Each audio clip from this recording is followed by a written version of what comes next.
지금 소유하고 계신 부동산이 혹시 얼마나 되시는지 여쭤봐도 될까요? 그냥 대충 한 27억 정도? 27억 정도요? 예, 이제 호가긴 하지만 아니 호가도 이제 미래가치 반영하는 거니까. 그러면 투자금이 엄청 많이 있었어야겠네요, 최초 투자금이. 아니요, 저는 마이너스 1억을 대출을 받아서 시작했거든요. 대출을 받아서 예.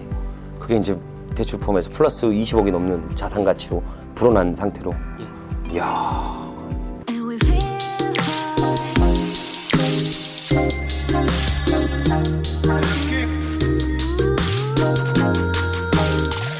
자, 반갑습니다. 대장 김상준입니다. 자, 오늘은 저희 대장TV에서 최초로 모시기 힘든 분을 모셨습니다. 현재 빌라 투자로 월세를 받고 계시는 닉네임 사치남이라는 분을 모셔서 우리 오늘 대장TV 시청자분들과 같이 유용한 정보를 공유해 보도록 하겠습니다. 자, 우리 사치남님 반갑습니다. 아유, 반갑습니다. 간단하게 우리 대장TV 시청자분들에게 소개만 간단하게 좀 부탁드리도록 할게요. 환경미화원 하면서 빌라 투자하고 있는 사치남이라고 합니다. 근데 이 사치남이라고 하시면 약간 사치를 부리지 않나 라고 생각하는 닉네임인데 이 닉네임의 뜻이 있나요? 닉네임의 뜻은 사고 치는 남자인데 이제 줄여서 사치남이라고 하는데 거기에 이제 고정관념이 많으신 것 같아서 그러면 이제 사고를 이제 앞으로 치겠다. 지속적으로 사고를 쳐서 내가 무궁한 도전을 해서 좀 더 좋은 결과물을 내겠다. 제가 경매 한 채 한 채 받는 것 자체가 저는 보통 사람들의 봤을 때는 사고 치는 거거든요. 맞습니다. 예, 그렇다고 좋은 빌라를 받은 적도 있지만 처음에는 이제 반지하부터 시작을 해서 남들이 봤을 땐 기피 대상이잖아요. 맞아요. 예, 그러니까 이게 사고 그냥 너 왜 맨날 사고만 치고 다니냐 그런 말을 좀 많이 들어서 그 닉네임으로 하기로 한 겁니다. 시청자분들도 다 공감하시는 내용일 거예요. 그런 빌라를 사서 어떻게 팔아? 그런 빌라를 사면은 조도 안 가죠. 그런 거는 수익이 안 나와. 이렇게 생각하시면서 도전 안 하고 결국엔 뭐 하죠? 돈 모아요. 돈 모아서 좋은 곳 살라고. 돈을 이게 모아. 근데 한 가지 말고 두 가지는 모르는 거야. 이게 모으는 속도보다 부동산의 자산 속도가 빠르게 올라가기 때문에 모으면 모을수록 못 사는 거야. 그래서 사고를 쳐야 합니다. 그래서 내가 지금 수중에 모여있는 돈으로 소유할 수 있는 부동산을 사서 내가 돈 버는 속도와 자산 속도를 같이 맞춰서 올라간다 해야 되는 게 가장 큰 관건이죠. 그래서 지금 현재 혹시 그냥 바로 본론으로 넘어가면 지금 소유하고 계신 부동산이 혹시 얼마나 되시는지 여쭤봐도 될까요? 그냥 대충 한 27억 정도? 27억 정도요? 예, 이제 호가긴 하지만 아니 호가도 이제 미래가치 반영하는 거니까.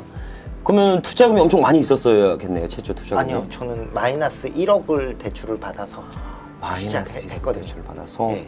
그게 이제 대출 포함해서 플러스 20억이 넘는 자산 가치로 불어난 상태로. 이야. 그렇게 만드는 시간이 그럼 굉장히 오래 걸렸겠네요. 지금 총 해서 이제 아파트 포함이니까 자산은 네. 아파트에서 대출은 없거든요. 처음에는 투자를 할 줄 몰라서 대출은 절대 끼면 안 된다. 우린 그렇게 배웠죠. 예. 우린 그렇게 배웠습니다. 그래서 이제 대출 안 끼고 샀는데 그건 그냥 내 하나의 그 월세 받는 그냥 75만 원씩 받아야겠다. 예, 그렇게만 생각을 하고 임대로? 처음에는 이제 대출을 활용을 못했을 때 그렇게 받고 기다리다 보니 그게 한 두세 배 정도 되더라고요.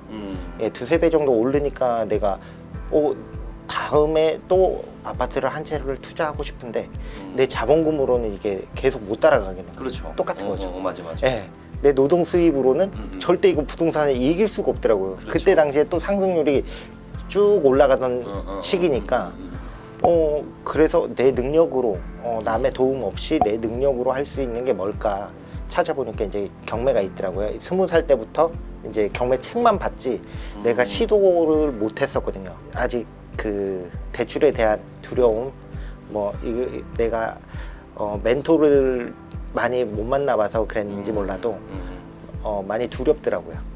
그리고 안정적인 직업이 아니었어요. 그때는? 예. 그러니까 한 가지 직업에서 이제 쭉 한 게 아니라 여러 아르바이트를 하다 보니까 이제 월 수입이 들쭉날쭉하죠. 그래 보니까 이제 그 경매라는 거를 잊고 살았었죠. 이제 그러면서 노동 수입으로는 한계점을 느껴서 이제 경매 투자를 알아보게 된 거죠. 경매로 공식적으로 좀 할인된 가격에 살 수 있으면 내가 부동산을 갖고 투자할 수 있지 않을까라는 생각으로 했는데 대출이 너무 무서워. 그래서 처음에는 우선 자기 자본으로 최대한 저렴하게 할인된 가격에 매입하는 전략을 쓰셨네요. 그러면 그렇게 매입하고 나서 전세를 구성한 다음에 그 돈으로 또 살 수가 있어야 되는 거잖아요. 아니면 두 번째부터 대출을 이용한 건가요? 아파트에선 대출을 이용 안 했고요. 그다음에 처음에 반지하 때 어찌됐건 3,800만 원짜리 3,850이었는데 와, 3,850짜리 빌라가 있어요? 예. 반지하. 3,850만 원 자동차를 얘기한 게 아닙니다. 3,850만 원 주거를 얘기한 거예요. 주거를. 3,850만 원의 빌라를 매입하셨다는데 그럼 이때는 대출을 안 받은 건가요? 대출을 받았죠. 아, 이때는 예. 어차피 대출 이자가 얼마 나오진 않으니까 그렇죠. 적으니까. 예. 이거를 대출을 받아도 내가 감당할 수 있겠더라고요. 이건 내 노동 수입으로. 그러면 이렇게 된 거네요. 처음에는 풀 레버리지를 받지 않고 내가 신용대출이나 이런 대출력을 가지고 자본을 소득했다가 이후부터는 작은 부동산들을 레버리지를 활용하거나 아니면 내 개인 신용에 대한 레버리지를 활용해서 계속 매입하는 전략으로 월세 세팅을 계속적으로 만들어 가셨던 거네요. 그죠? 그렇게 11개가 된 거네요. 예. 그리고 이제 자본이 조금 모자랄 때면 이제 플러스 P를 맞춰서 다시 그 다음 거는 월세 세팅을 하고. 플러스 P는 전세를 말씀드리는 겁니다. 그죠? 만약에 내가 매입가를 빌라를 5천에 샀어요. 그럼 요즘에 공시지가 1.5배 정도가 전세가 맞춰지거든요. 그렇게 맞춰놔서 5천에 샀지만 7천에 전세 맞추고 2천 회수해서 하나 더 사고. 요게 이렇게 되다 보니까 11채가 되고. 그러면 월세 임대 수익은 어느 정도 되는지 이 11채에 대해서 대략 러프하게만 얘기하시면 됩니다. 러프하게 매출 말고 저는 그냥 순수입으로 400 순수입으로. 이상은 나옵니다. 지금 순수입이라는 것은 예. 대출 이자를 뺀 건가요? 그렇죠. 빼고도? 예. 대신에 이제 세금은 뭐 세금은 예. 뭐 그렇게 미약하니까 예. 사실상 종부세 부분에서들도 굉장히 자유로울 거고 그리고 재산세는 워낙 적다 보니까 큰 부담력이 없으니까 대한민국 부동산은 살 때부터 팔 때까지가 세금입니다. 살 때는 지방세라고 해서 취등록세가 나가요. 보유하고 있으면 재산세와 종부세가 나갑니다. 사업소득세도 나가고요. 매도할 때는 양도세라는 게 나가죠. 근데 우리나라는 포커스가 양도소득세에 거의 다 들어가 있어요. 그래서 굉장한 부담감을 갖고 있죠. 근데 우리 사치남님은 부담이 없어요. 왜? 팔지 않으니까 이 나머지 세금이야. 어차피 내가 월세를 받고도 수익이 나오면 하면 되는 거고 안 나오면 안 해도 되는 거야. 근데 대부분의 사람들은 어떻게 생각하는지 아세요? 우리 사치남처럼 생각 안 하시고 종부세가 이제 막 6%까지 인상된다는데 이제 그만해야 되는 거 아니겠냐. 경매시장 끝났지 않냐. 그러면 어떻게 보면 맞는 얘기죠. 그래서 제가 물어봐요. 어떻게 물어보냐면 맞다. 종부세가 그렇게 많이 올라가고 부담스러울 수 있다. 그래서 혹시 현재 부동산의 자산 금액은 얼마나 되냐. 아니 그게 이제 시작하려고 하는데 부담된다는 거죠. 그게 말이에요, 막걸리예요. 그죠? 이상한 얘기를 하는 겁니다. 6% 맞으려면요 시가 100억 정도의 부동산을 소유해야 합니다. 한마디로 설거지하기 싫어서 밥 안 먹는다는 거랑 얘기랑 똑같은 겁니다. 세금은 벌어야지 내는 거예요. 벌어야지. 세금 많이 내려고 보는 거죠. 세금을 많이 내야 당연히 수익도 올라가니까. 근데 그 수익이 너무 올라감에 있어서 세금이 부담스러울 때가 있어. 그럴 때는 합법적으로 절세를 통해 세액을 절감시키는 방안을 찾아야지 세금 안 내려고 돈 안 번다. 이 얘기는 잘못됐다고 보시면 됩니다. 그래서 세금적인 부담은 크지는 않고 월세, 세금 모든 걸 다 제외하고 대출도 제외하고도 약 400만 원 정도의 임대 수익을 지금 만들고 있다. 대단하십니다. 이 11채에는 주택들이 어떻게 포진돼 있어요? 약 대략 뭐 빌라가 90%, 뭐 아파트가 10% 뭐 이렇게 돼 있나요? 이제 11채는 다 빌라고요. 빌라만 11채를 가지고 계신 거예요? 대단하십니다. 그럼 이 빌라들이 다 컨디션이 막 무량하진 않을 거 아니에요? 뭐 이렇게 필로티 다 있고 주차 다 완비돼 있고 그리고 신축도 다 잘 전체적으로 돼 있어서 엘리베이터 승강기까지 있고 이런 빌라들만 다 매입하시는 건가요? 저는 처음에 반지하부터 시작을 했는데 이제 조금 경험을 하다 보니까 출구 전략이 그렇게 많지가 않더라고요. 그리고 마음이 조금 불편한 감이 없지 않아 있더라고요. 이게 임대가 맞춰질까? 왠지 초조한 게 더 많더라고요. 그래서 이제 부동산 가격도 올라가고 하니 그때 당시에는 제가 매입했을 때는 지상층도 저렴한 편이었어요. 고층도. 예.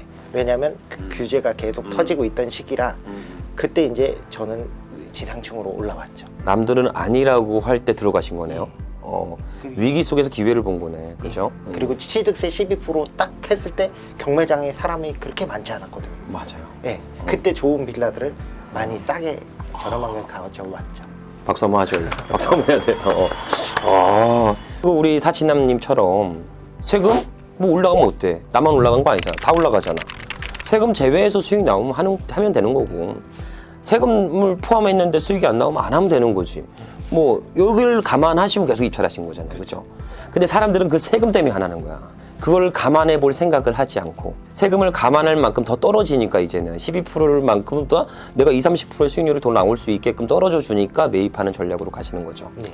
근데 취득세 얘기하다 보니까 취득세가 이제 중과가 되잖아요. 조정지역은 2주택부터 중과가 되는데, 그러면 모든 빌라가 공시지가 1억 미만으로 이렇게 타겟팅을 들어가시는 건가요? 처음에는 이제 한 6채까지는 그렇게 했었는데 그 다음부터는 취득세 12% 내더라도 한 1,500에서 한 1,800까지 내면서 그냥 가는 거죠. 대신에 그만큼 빌라를 싸게 사는 거죠. 이걸 요약해드리면 이 내용입니다. 아까 전에 얘기랑 똑같아요. 아니 12% 내도 지금 내가 만약에 3,000에 샀어요. 근데 취득세가 뭐 330만 원이 나간대. 3,300에 내가 매입하는 거잖아요. 네. 근데 시세가 5,000이야. 취득세 뭐 12% 중과하고 매입하지 뭐. 요렇게 이제 취득세를 중과하면서라도 수익이 나오면 투자를 하고, 만약에 나오지 않는다면 배제한다라는 걸로 많이 진행하신다. 그리고 어차피 취득세야 나중에 양도소득세 때 8대 1부분 공제가 되니까 뭐 굳이 안 할 이유가 없는 거죠. 사실상 보면. 근데 다들 중과되니까 투자는 끝났다. 안 한다. 보통 이게 그런데 이게 현명한 투자입니다. 맞아요. 이렇게 투자를 진행을 하셔야 돼요. 그걸 안 해버리고 그냥 세금 때문에 안 해버리겠다. 이렇게 단정 짓고 모든 걸 막고 그냥 오로지 근로소득에만 의존해서 살다 보니까 그렇게 5년, 10년이 지나면 뒤돌아보면 상대적 박탈감이 너무 세게 오는 시대에 살고도 있습니다. 그래서 이걸 하루빨리 깨고 자본소득을 세팅하는 게 중점으로 돼야 되긴 하겠죠. 그러면은 저가형 빌라 분들은 우선 그 임대차를 하시는 분들이 소득 구간이 그렇게 높지는 않잖아요. 어떻게 보면은 다소 걱정하시는 부분들이 월세를 자꾸 미납하면 어떨까, 어떻게 될까, 월세를 잘 안 내지 않을까, 뭐 이런 생각들을 많이들 하실 수 있는데 그런 부분은 많이 없나요, 리스크가? 가끔 이제 빌라 사는 분들은 그렇게 부유하신 분들이 없잖아요. 그렇죠. 한두 달 정도는 밀릴 수가 있어요. 근데 그거를 또 어떻게 관리해 주느냐에 따라서 저는 달라진다고 생각을 해요. 그러니까 월세 하루 밀리면 저 같은 경우는 문자를 먼저 미리 하고 그 개념 자체를 바꿔드리면 되거든요. 아, 그래요? 그러니까 쓰고 남은 돈에서 월세를 내는 게 아니라 월세를 내고 이제 나머지 생활비를 쓰시게끔, 예, 저는 그렇게, 예. 일단 집주인이 문자가 먼저 가면 아무래도 심리적으로 이제 부담이 좀 되죠. 예, 대신에 최대한 이제 겸손하게 얘기하고 날짜를 잊으신 것 같습니다. 확인 한번 부탁드리겠습니다. 대신에 이제 그렇게 컨트롤을 조금 해드리고, 그 다음에 이제 수리할 부분에 있어서는 저는 바로바로 즉각적으로 대응을 해드리거든요. 최대한 편하게. 또 궁금한 게 이제 뭐 문고리 고장났다, 뭐 예. 형광등 안 나온다, 막 이런 것들도 많이 있으실 텐데. 이제 경험을 해보니 처음부터 아예 그냥 다 그런 부분은 문고리 같은 경우는 셀프로 제가 다 고쳐드리거든요. 셀프로요? 예. 셀프로 다 하기 때문에 비용도 얼마 안 들고, 뭐 전등이라든가 그런 건 다 제가 갈아드리고, 그다음에 이제 형광등 같은 경우는 당연히 갈아 끼우시겠지만, 예, 그런 부분 이외에는 대부분 저는 다 새 걸로 일단은 넣어드리니 그 다음 임대 맞춰지기 전까지는 고장이 날 확률이 별로 없더라고요. 맞아요. 그렇게, 그러니까, 여러 업체를 통해 수리를 맡기다 보면 사실상 부담이 될 수는 있지만, 간단한 건 내가 직접 가서 해드리니까, 그리고 나서 그 현 임차인 분들과 월세 계약 때 맞춰서 잘 이야기를 커뮤니케이션을 하다 보니까, 그런 거는 미납 없이 잘 흘러가는 듯이 진행이 된다라는 거죠. 사실상 그 문자 보내는 시간은 1시간도 안 걸리겠죠. 한 30분, 10분 이렇게 되는데, 사실상 나에게 그 10분, 5분, 10분 투자가 2-30만 원의 임대료를 만들어내니까 5분, 10분 일해서 2-30만 원을 벌 수 있는 자본소득이다 보니까 한 번만 잘 세팅해 놓으면 이렇게 굴러가는 데는 크게 어렵진 않죠.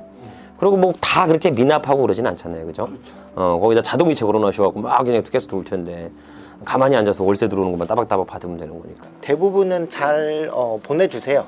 그러다가도 이제 경기가 조금 요번에 코로나 때문에 어려웠던 분들도 있는데, 그분들은 솔직히 저는 계속 대화를 하면서 금액을 안 넣어줘도 그냥 이해는 해드려요. 그러면 그분은 절대 배신을 안 하거든요.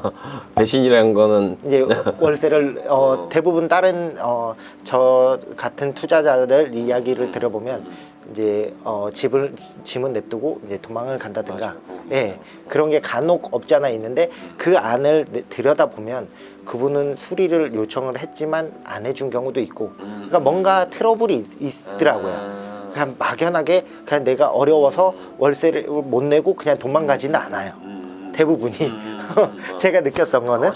예. 근데 저 같은 경우는 조금 손해 본다고 해도 어차피 월세로 받으면서 수리를 하면 부담 안스럽거든요. 맞아요. 예. 그걸 약간 인지를 못 하시더라고요. 그러니까 한마디로 우리 사치남님은 나의 이득만 취하는 게 아니라 그 임차인 분들과 같이 상생할 수 있게끔 같이 도움을 드리면서 하면 이분도 나에게 선한 영향력을 주고 나도 이분들한테 선한 영향을 줘서 같이 커나갈 수 있는 길을 마련할 수 있겠다.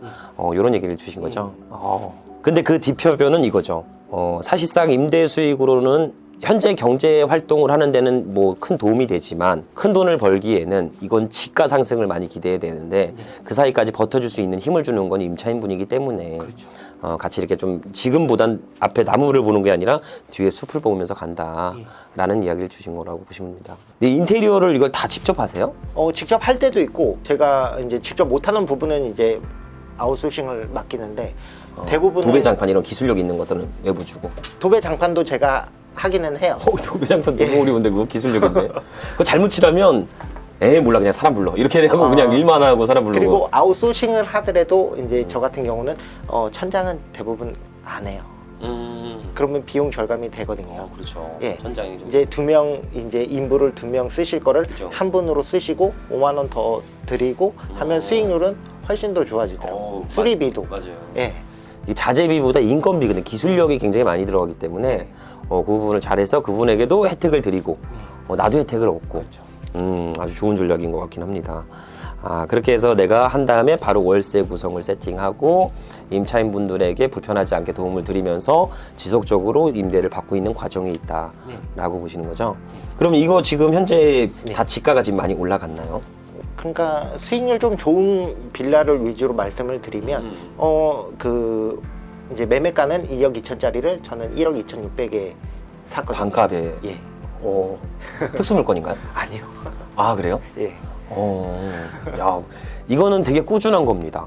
경매는 사실상 특수한 전략이 있는 건 아니에요. 어떻게 보면 그냥 누군가에게 물이 흐르듯이 그냥 지나갈 수도 있는 거고 누군가에겐 그게 기회로 다가올 수 있단 말이야. 그래서 꾸준하게 투자하니까 그런 물건들이 계속 들어왔나 보네요. 그렇죠. 저 같은 경우는 법원에 갈 때 비 오거나 태풍이 오거나 그런 날은 더 가요. 그런 날 안 가시는데? 그런 날은 흐르는 물건들이 조금 있더라고요. 맞아요. 보면은 그리고 경쟁을 해서 이긴 빌라들은 수익률이 그렇게 높지 않더라고요. 왜냐하면 남들 눈에도 좋아 보이기 때문이니까 제가 높은 금액을 또 써야 되니 수익률이 저는 결코 좋다고 생각을 안 해요. 그럼 지금 수익률로 따지면은 뭐 아까 전에 20억 정도의 상당의 부동산이라고 말씀 주셨으니까 수익률은 100% 아닌가요? 시세 차익으로는 대부분 다 100%가 넘어. 어이구 100%가 넘었어요? 예. 시세 차익으로는 100%가 넘었고. 예, 대신에 저는 아직 팔 계획은 없으니 그 수익률은 이제 저는 신경을 안 쓰거든요. 그렇죠. 근데 사실상 이 부동산이라는 게 보유입니다. 보유. 사실상 모든 유튜버나 뭐 부동산을 전문하시는 분들 중에서 큰 돈을 못 버셨던 이유들이 사실상 단기 매도를 많이 해서 그래요. 부동산은 보유하면 보유할수록 김치가 오래 묵히면 묵힐수록 맛있는 것처럼 부동산도 보유하면 보유할수록 토지의 지가 상승이 반등하기 때문에 충분하게 보유하시는 게 운영 전략의 포인트가 돼야 돼.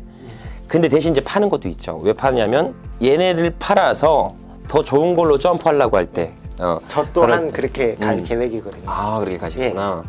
그래서 저도 한번 추천드리고 싶은 게 이제 살짝 이 지금 전략도 되게 괜찮은데 이 정도 운영하시다 보면 분명히 잭팟이 터져요. 여기 재개발이나 재건축이라는 건데 그런 부분들도 존재할 수 있고 그리고 땅의 지가가 계속 토지는 올라가니까 향후 50년간 토지는 5,000배가 올랐습니다. 지금도 지속적으로 올라가고 있고요.